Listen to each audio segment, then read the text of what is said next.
बताएं कि मुस्लिम लीग नून के बैरिस्टर इफ्तिखार गिलानी आज़ाद कश्मीर के वज़ीर आज़म मुंतखब हो गए हैं। अहम खबर से आपको आगाह कर रहे हैं।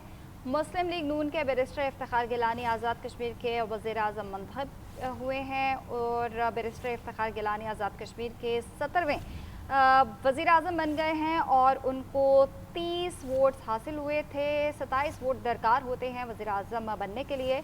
बैरिस्टर इफ्तिखार गिलानी को 30 वोट हासिल हुए थे। मुस्लिम लीग नून के बैरिस्टर इफ्तिखार गिलानी आज़ाद कश्मीर के वज़ीर आज़म मुंतखब। बैरिस्टर इफ्तिखार गिलानी आज़ाद कश्मीर के 17वें वज़ीर आज़म बन गए। बैरिस्टर इफ्तिखार गिलानी ने 30 वोट हासिल किए हैं। मुस्लिम लीग नून के बैरिस्टर इफ्तिखार गिलानी आज़ाद कश्मीर के वज़ीर आज़म मुंतखब। बैरिस्टर इफ्तिखार गिलानी आज़ाद कश्मीर के 17वें वज़ीर आज़म बन गए हैं।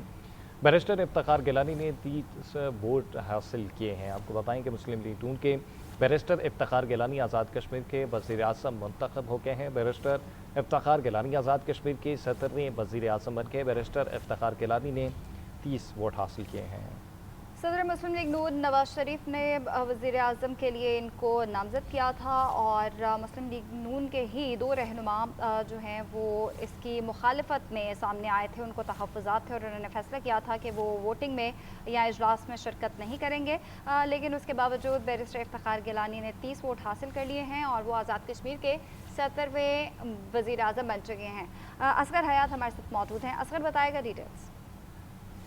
जी, बैरिस्टर इफ्तिखार गिलानी जो है मुस्लिम लीग नून से जिनका ताल्लुक है, ये आज़ाद कश्मीर के नए वज़ीर आज़म मुंतखब हो गए हैं और 30 वोट इन्होंने लिए हैं और 30 वोट लेकर ये वज़ीर आज़म जो है वो मुंतखब हो गए हैं। कायदे अवान का इंतखाब जो है वो आज़ाद कश्मीर कानून साज असम्बली में हुआ।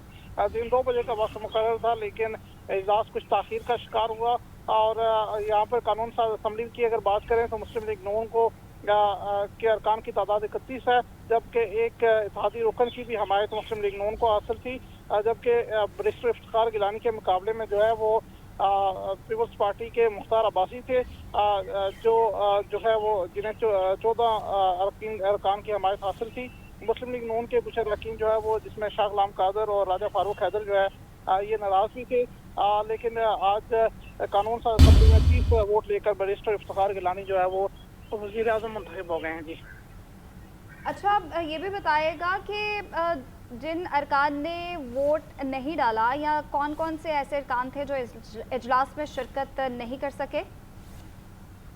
जी देखिए, कानून साज असम्बली की अगर बात करें तो कानून साज असम्बली में शाह गुलाम कादर जो हैं, जो मुस्लिम लीग नून आज़ाद कश्मीर के सदर हैं, ये नाराज थे पार्टी से और शाह गुलाम कादर इस बात पे नाराज थे कि टेक्नोक्रेट की नशिस्त पर जो है वो बैरिस्टर इफ्तिखार गिलानी मुंतखब हुए तो उन्हें जो है वो वज़ीर आज़म के लिए नामज़द किया गया। इस हवाले से उनके तहफ़्फ़ुज़ात भी थे और राजा फारूक हैदर के भी इस हवाले से तहफ़्फ़ुज़ात थे।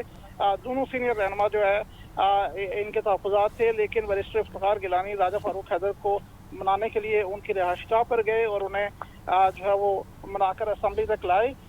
30 अरकान जो है वो ने वोट दिए हैं। 46 का अभी तक आह्वान है जो आज़ाद कश्मीर कानून साज असम्बली का है, जबकि 7 नशिस्तें जिन पर इंतखाब होना अभी बाकी है। जी असगर, ये भी बताइएगा कि कौन से अरकान हैं जो इस वक्त नाराज़ थे और असम्बली इजलास में जो है वो नहीं आए, चूँकि नामों के ऊपर थोड़ा सा डिफरेंस था, लेकिन टेक्नोक्रेट की सीट के ऊपर बैरिस्टर इफ्तिखार गिलानी जो है उनको वज़ीर आज़म मुंतखब किया गया।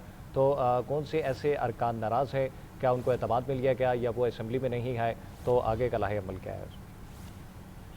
जी देखें, जो मुस्लिम लीग नून के हवाले से शाह गुलाम कादर और राजा फारूक हैदर के इख्तिलाफात थे और गुज़श्ता रोज़ राजा फारूक हैदर और शाह गुलाम कादर का इजलास भी यहाँ पर मुलाकात भी हुई बनी गाला में।